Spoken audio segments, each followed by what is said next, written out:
Recibir a Damián Di Palma y se tuvo que comer todo el tema fútbol. ¿De qué equipo sos? Gracias por estar primero. ¿De qué equipo sos? Independiente. De Independiente. A ver, prendemos el micrófono naranja. A ver. Le vamos a dar un poquito más de volumen, por favor. Ahora sí, de Independiente. Independiente. Se peleó el técnico con un Barra. ¿Con? Holland se peleó con un Barra en las últimas horas. Pero mal, ¿eh? Mal. Mal. Mira. Mal. A ver, pero obviamente no trajimos como analista deportivo, sino que vamos a hablar de algo que casi va de la mano de una Argentina, que es parte de la política, parte de la economía, parte de una coyuntura en la República Argentina, que si bien es obviamente que muchas veces van de la mano, tenemos un país hoy que está muy pendiente de todas estas cosas que están pasando. ¿En qué lugar hoy está ubicado la Argentina en esta cuestión de salimos a buscar mercados? Hay una política interna que acompaña, una política interna que tampoco acompaña, hay una tasa inflacionaria, hay un número de inflación que supuestamente se presentará con el presupuesto de alrededor del 10%. ¿Dónde estamos? A ver, fueron varios tópicos, pero vamos a ordenarlo. Dale. La balanza comercial es deficitaria, estamos en un contexto donde en términos nominales tenemos la balanza comercial más deficitaria de la historia, o sea, Sí. en términos nominales en dólares. Eso no significa que esa balanza comercial hoy sea preocupante, pero sí creo que es importante ver cuál es el plan para que Argentina consiga divisas, más que nada en relación a la generación de la deuda, ¿no? ¿Por qué es deficitaria? ¿Por qué estamos abajo? En negativo. En principio vos tenés bienes de capital, o sea, bienes industriales, mucho. Tenés bienes de consumo también que acarrea, Sí. pero fundamentalmente estamos negativos por Brasil. Por Brasil. Brasil nos vende mucho más de lo que nosotros le vendemos y interanualmente creció 75% el déficit comercial de la balanza comercial entre Brasil y Argentina. Tenés una economía brasilera con 2 años de caída. Claro. Y tenés una situación donde Argentina le vende muchísimo menos a Brasil y Brasil nos vende muchísimo más de lo que nosotros le vendemos. Pero, y es así porque siempre nos ha pasado, pero esto no es histórico y esto no lo sabe Argentina. Digo esto que siempre vamos a estar atrás de Brasil en este mano a mano, y en algunos casos hoy estamos terceros en algunos mercados internacionales porque ha crecido hasta muchísimo también Chile. Sí, a mí me parece que el error que cometemos es pensar de que esa no es nuestra real preocupación, y la preocupación es que nos venda carne de cerdo Estados Unidos. Claro. A ver, para que te des una idea, en términos de balanza comercial, Brasil, nosotros le compramos el 61,2% de cerdo. Una locura. Una locura. Y Es una locura. ahí tenés dos mitos importantes. De 2015 a 2016 creció un 157% la cantidad de cerdo que importamos, pero también es real que en el 2012 importábamos muchísimo más cerdo que en el 2016. Cuando supuestamente tenemos quizás un mercado consumidor más grande por una cuestión lógica de densidad demográfica en el 2016 que en el 2012. Sí, a ver, creció muchísimo el consumo de carne en el 2009 de cerdo, ¿no? En Sí. 1992, de acuerdo al INDEC, teníamos 5,2 kilogramos y ahora estamos en 13,2. ¿Esto es producto del valor del valor de venta de mostrador?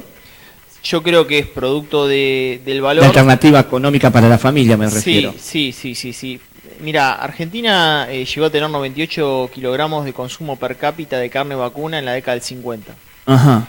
Hoy tenemos récord de consumo de carne, 113 kilogramos, pero claramente lo tenemos dividido. De hecho, el consumo de carne vacuna pasó de 78 kilos en los 90 a 56 este año. O sea, cada vez vacuna baja más, obviamente por un término de valor, y a su vez creció mucho aviar. O sea, consumimos mucha carne aviar, Sí. casi estamos consumiendo 40 kilos per cápita. Cerdo 13,2, muy poco de ovino.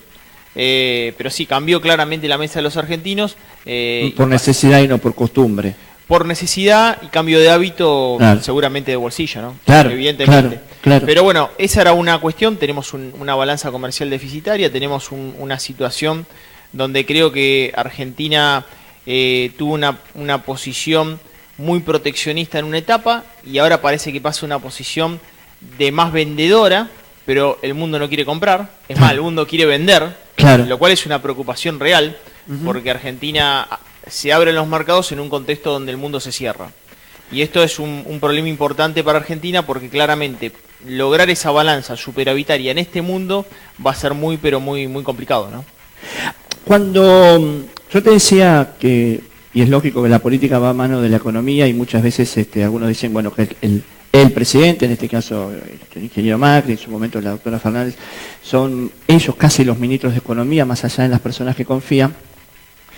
Sabido es que la mayoría de las últimas salidas al exterior del presidente y la visita, de hecho va a venir el premier de Israel la semana que viene, el lunes que viene, muchas de esas salidas son siempre para buscar fondos, para mejorar las relaciones comerciales, para abrir nuevos mercados. ¿Se han abierto más mercados? ¿Se han abierto nuevos mercados a distancia o estamos siempre hablando de lo mismo y con los mismos, clientes bilaterales?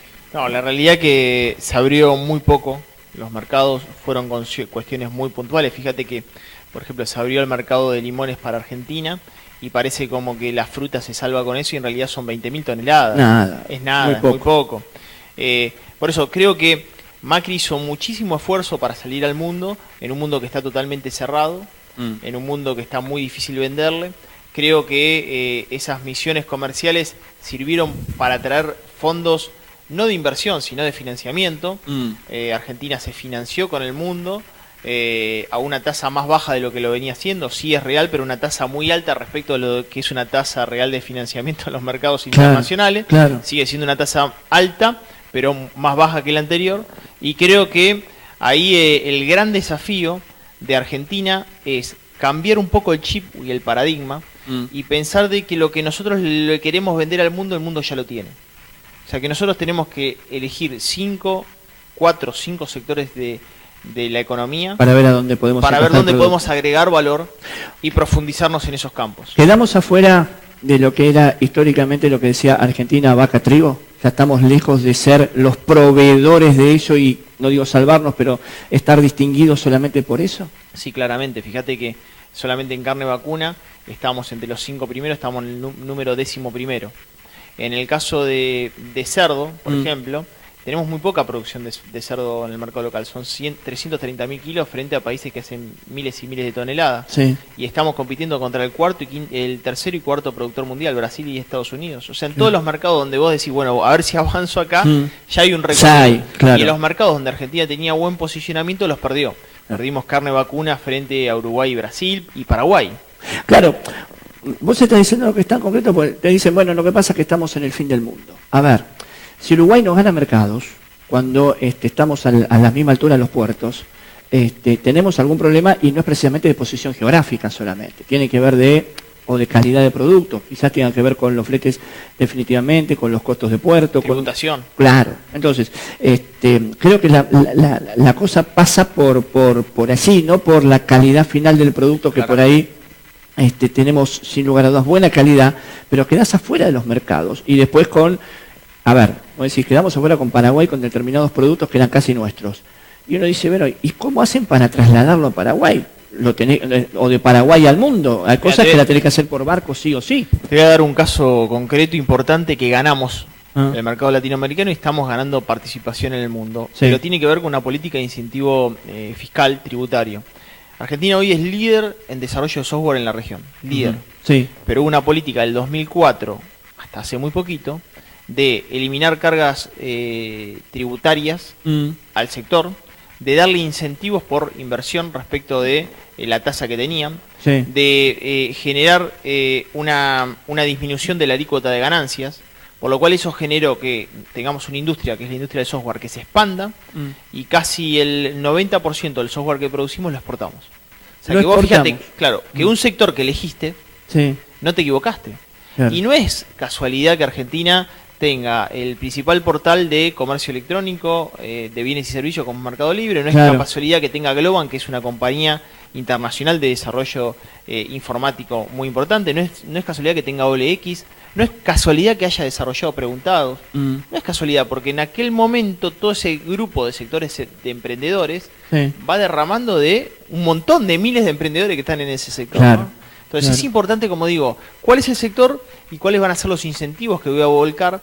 ¿Por qué? Porque con el actual costo impositivo es imposible que un sector pueda ser productivo y competitivo a nivel mundial. Hoy, ¿cuánto nos sale a nosotros poner, desde lo tributario, cuánto nos sale a nosotros poner un producto afuera cuando yo te hablaba, por ejemplo, está bien, obviamente pasa muchos años para que para que un ganado en pie pueda ser exportado o sea considerado como para poder comercializarlo.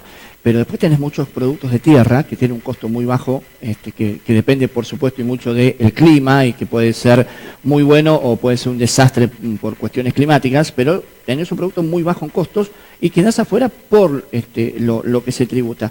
¿De qué valores estamos hablando? Mira, la presión tributaria respecto del producto en general en la economía, estaba leyendo un informe interesante el otro día que en el OCDE, que el OCDE, para que la gente sepa, son los principales países más desarrollados del mundo, sí, países de Occidente. En el año 90 era del 33% del producto en el OCDE, y en Argentina era del 14% del producto. Hoy en Argentina es del 32% del producto. Mirá, estamos fuera del mundo. Y no tenemos educación, salud ni seguridad del OCDE, ¿no? Claro, que son esas tres cosas que lo usan algunos de argumentos, otros de excusas y otros de centro de poder para decir esto no pasa o esto pasa producto porque de no todo estamos esto. tributando. Ahí va la relación, decir, bueno, no, en realidad Argentina no tiene una educación porque no tiene los mismos... No, para que la presión tributaria es la del OCDE. Pero los bienes públicos que me presta el Estado por la cantidad de recaudación que tiene es muy, pero muy ineficiente. Y eso repercute también en el sector privado, porque si vos... ¿Sabés por qué me interesó mostrarte ese recorte? Porque son 30 años. Claro. Y en 30 años vos ya tendrías que tener generaciones de chicos universitarios con una cabeza impresionante, tendrías que tener un sistema de salud mucho más eficiente, porque obviamente vos tuviste una recaudación muy superior. Claro. Muy superior, ¿no? Entonces, claramente a mí me parece... ¿En qué se fue? Se fue... Más allá de, obviamente, todas estas cuestiones que tienen con causas judiciales y con denuncias, ¿en qué se pudo ir desde aquellos que desde la técnica o desde la responsabilidad de hacer no distribuyeron o apostaron mal? Yo creo que Argentina no fue inteligente cuando debía hacerlo. Creo que en el anterior gobierno me parece que nos descansamos en el valor de los commodities a nivel internacional. Cuando la soja estaba a $600 pensábamos que eso iba a ser constante y fue un ciclo.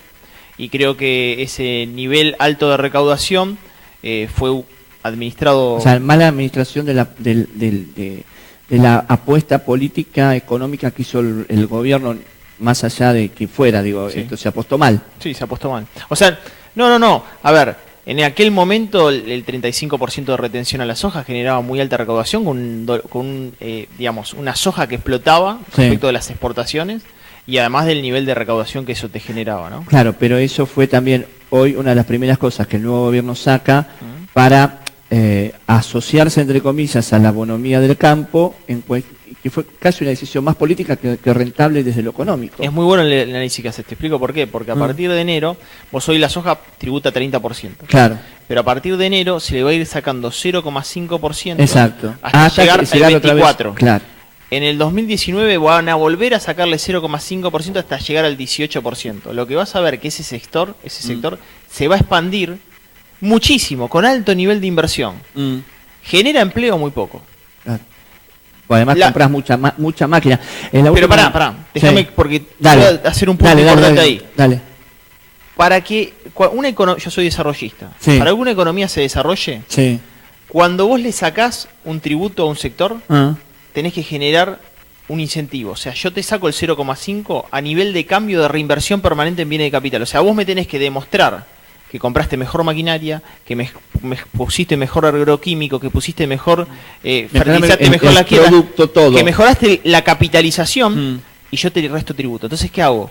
Que la economía expanda mucho más de lo que yo te saqué, por lo cual el Estado sigue tributando. Claro. Pues si no, volvemos a una economía muy rentista, es decir, lo que te saco de tributo yo lo puedo rentar, lo dejo en silo bolsa, y el Estado no recauda, yo tengo más, acumulo capital, pero no lo reinvierto. Hasta que me sirve solamente a mí, al productor. En el caso del software, que te comenté, vos para recibir esos beneficios que te daba el Estado tenías que hacer reinversión permanente. Vos tenías que contratar un personal para que tener menor carga social impositiva. Tenías que tener inversión para tener menor impuesto a las ganancias. Sí. El incentivo tiene que estar dado sobre una tributación menor a costa de algo que el capitalista invierte. ¿En qué lugar? Porque vos antes hablabas de, le sacamos el 0,5, pero me tienen que dar, obviamente, un plafón que me demuestre que reinvierten, crecen, desarrollan. ¿En qué lugar pongo al empleado? ¿En qué lugar pongo al trabajador? Porque yo voy a comprar, yo te decía, en la rural lo hemos visto, y cuando uno va con las exposiciones de agro a otros lugares de la provincia de Buenos Aires, en el interior, que crece mucho la compra de máquina importada, mucha tecnificación, todo es hoy por hoy con un ingeniero y con un tablerito, ya está todo bien. Digo, ¿en qué lugar el Estado, que debe proteger a la gente no proteccionista, ¿no?, sino que, bueno, tiene que defender fuentes laborales de por sí, le pide al empresario, fantástico, mejorame la máquina, pero no me eche gente, o tomame gente porque se me va a desmadrar esto? O sea, vos vas a vender, vas a crecer, vas a tener un núcleo pequeño de crecimiento económico, pero la gran masa de gente no va a tener. Algunos poco trabajo, otros nada, y otros no me van a cerrar el círculo de la inversión cotidiana.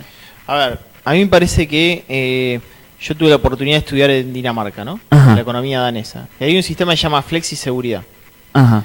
que es seguridad para el trabajador cuando la economía cae, Sí. y flexibilidad para el empresario respecto del trabajador cuando la economía crece. ¿En qué consiste la flexiseguridad? A ver. Que la tensión capital-trabajo no exista, sino que sea un pleno acuerdo permanente. En Argentina estamos en una situación donde la tensión capital-trabajo es permanente. Vos le hablé de flexibilización laboral a cualquier sindicalista y te quiere matar. Te quiere matar. Claro. Exactamente. ¿Y sabes por qué te quiere matar? Porque en los 90 la flexibilización fue muy brusca. Claro. Entonces ese término... Fue ajuste y no fue flexibilización, fue Claro, ajuste. pero ¿qué es la flexibilización si en realidad yo tengo mayor productividad y competitividad y el trabajador, porque no vas a decir que un danés gana poco? No, seguro. No. O sea, no te voy a- no Están, te estoy dando- están de, además de que ganan, cobran, ahorran y crecen. Y las últimas dos palabras en el diccionario del trabajador argentino parece ser que no figuran hace mucho Por tiempo. eso, o sea, ¿para qué flexibilidad y de qué se trata? Sí. ¿De qué se trata? De que cuando esa economía cae, el Estado se hace cargo de ese trabajador porque la empresa no lo puede pagar. Claro. El sindicato no le puede pedir más a la empresa que lo que la empresa puede dar. Pero el Estado se hace cargo y lo forma. Para cuando la economía crezca, el trabajador ese con ese mismo salario ingrese nuevamente al campo del trabajo. O sea, el trabajador nunca queda marginado. Lo mantengo, lo tengo ahí. Exactamente. No, y lo formo. Claro. Es una burbuja de capacitación más seguridad laboral. Exactamente. Porque cualquiera puede decir, bueno, pero pará, tuvo que echarlo la empresa, porque no Claro. podía pagarle. Claro. Pero la empresa no fundió. Y cuando el sistema crece, el Estado garantizó que ese trabajador esté formado para readaptarse inmediatamente al mercado de trabajo. Claro. Hoy no, hoy tenés a los que se expulsan de la empresa, algunos calificados, Quedan afuera, claro. y te quedás afuera y vas a buscar, en algunos casos, a ver, en la Argentina lamentablemente es histórico que aquellas personas que son despedidas de un trabajo que tienen más de 40 y pico de años son cadáveres laborales, porque es muy difícil que vuelvas a trabajar, y en algunos casos si volvés a trabajar, ni siquiera vas a volver a trabajar en algunos casos de lo tuyo. Nosotros lo hemos visto aquí con gente de distintas fábricas, obreros calificados que solamente manejaban determinadas cosas muy puntuales, que dicen, este trabajo lo hacíamos con esta máquina y esta máquina es la única que está en el país y la trajeron ellos. O sea, yo me quedo sin trabajo. Y sin trabajo tengo que ir a buscar cualquier otra cosa para llevar un plato de comida a mi casa. CGT acaba de decir que la inflación de este mes del mes pasado, ha sido más o menos el 1.6 y que está muy cercana al 27%. Digo esto porque el ministro de Economía dice que va a proyectar un 10% el año que viene. Cuando las paritarias, algunos vimos, ni siquiera cerraron las de este año, muchas de ellas quedaron, exceptuando algunas que sumaron porcentaje y que van a terminar cobrando en cuotas recién el año que viene, superan este 27% cuando todavía nos queda un trimestre largo por delante. La inflación nos sigue comiendo. Sí. ¿Y nos va a seguir comiendo hasta cuándo? Es un tema importante porque, mirá, la inflación hoy está en el orden del 21-22%. El gobierno, si vos haces la anualizada del reglamento de expectativa de mercado, te dice que al año que viene, misma fecha, va a ser del 17%, no ese 10%. Yo no lo encuentro forma de cómo me va a dar 10. Pero tenés un problema. Tenés doble problema. El primer problema es que cada ajuste de tarifa repercute en precio, que tenés pendiente de transporte que puede repercutir en precio, que tenés Peajes, un tipo de cambio atrasado. Sí. Que contenido. Que en el caso que hoy la buena de Dios que tenés que Brasil todavía tiene su tipo de cambio apreciado. Si Brasil devalúa, Argentina devalúa inmediatamente. Claro. Y la tercera, que es la más importante. Hasta ahora la inflación no rebotó tanto, a pesar de la verdad que el esfuerzo por parte del Banco Central para disminuir la absorción de pesos fue muy grande, sí. Pero tuviste un escenario positivo para reducir la inflación. Es que las ventas minoristas y el consumo caía siempre. Sí. Ahora, ¿qué va a pasar en un escenario de crecimiento lento del consumo? Los precios ¿qué hacemos? De hecho, se están matando hoy empresarios y Secretaría de Comercio para sacar el programa de precios cuidados. Sí, que supuestamente porque las categorías que ya el 6 arranca. Mañana. Mañana. Quieren 2% el gobierno, quieren 3% el empresario. Pero ¿qué pasa? En las categorías que están creciendo, nosotros medimos 13 categorías, en consumo masivo 5 crecen.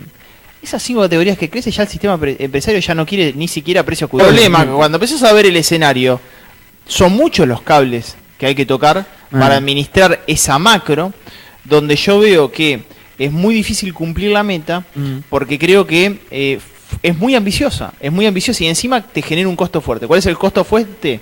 Que tengas que estar pagando al año que viene el LEVAC de 27.15. Claro. Porque sí, la forma que condicionan hasta, no sé, la durabilidad de algunas empresas. Si la empresa no vende, hay un Maxi Consumo, sin hacerle chivo no nos auspicia, Maxi Consumo tiene un gran problema, que hay productos de él, la mayoría que no ingresan a las grandes cadenas de supermercados, y él tiene su propia red de ventas en todo caso. Yo hablé con Víctor Fera, sí, que es el dueño de Maxi sí, Consumo. Un fenómeno, Víctor. Él en este momento hizo una inversión de capital muy fuerte. Sí, señor. Está en posibilidad de abastecer el 35% del mercado de fideo seco. Sí, sí.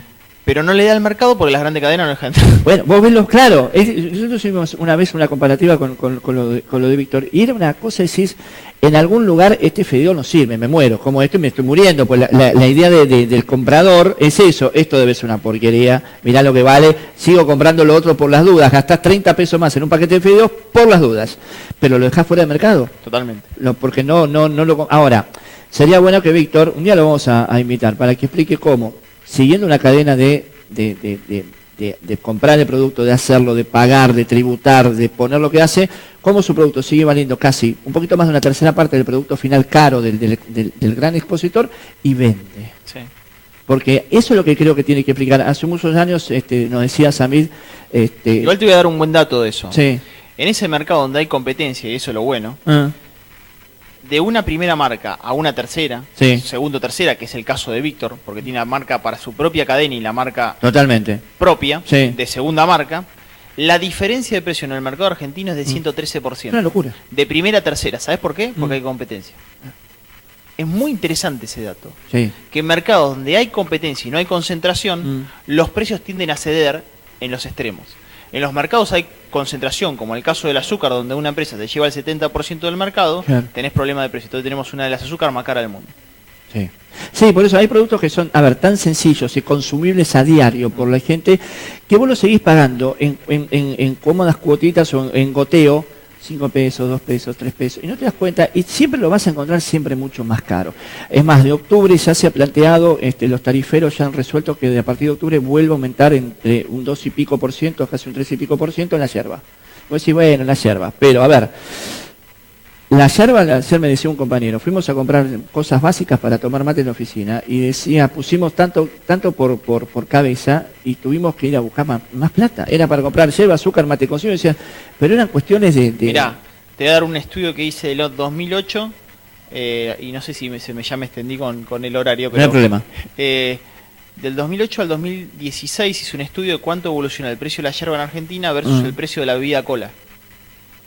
Y creció mucho más la yerba. Creció mucho más la yerba, en el cual no pagamos licencia de royalty, claro, a Norteamérica, porque cada vez que tomamos un gaseosa de la bebida cola tenemos que generar divisas a su casa matriz por el pago de la licencia. Exactamente. Es el producto local, somos uno de los principales productores del mundo y tenemos una de las yerbas más caras respecto de Paraguay y Brasil, que son nuestros principales competidores. Claro, o sea, es como que no cuidamos los nuestros y no sabemos por qué en todo caso. Sí. Además, porque el consumidor no le queda otra, o sea, vas a comprar esta o esta o esta o esta, y más no podés ir más allá. El principal comprador de Argentina era Siria, con el tema de la guerra. Claro. Tenemos alta cantidad de yerba en el mercado estoqueado y no sale, o sea, se retiene. Amigo, gracias por estar. Vamos a seguir hablando en los sucesivos redes sociales. Es @dipase4, sí, que es mi Twitter, Damián Dipase en Facebook e Instagram. Realmente posteo estos tipos de temas. Dale, fantástico. Vamos a ir cerrando en lo sucesivo, señores. Nos vamos a una tanda. En un ratito vamos a hablar de la exposición del Poncho Bicentenario, que ya está aquí la curadora. Hay más temas, hay cuestiones que hacen al tema género. Vamos a hablar con si va a venir gente de la Correp, Ismael, que estuvo el otro día con la gente hasta que salió de Comodoro Pi. Hay mucho más, y hay información, y hay deportes, y hay espectáculos. Así que un ratito, ya volvemos. Esto es Arte de la Ciudad, ya volvemos.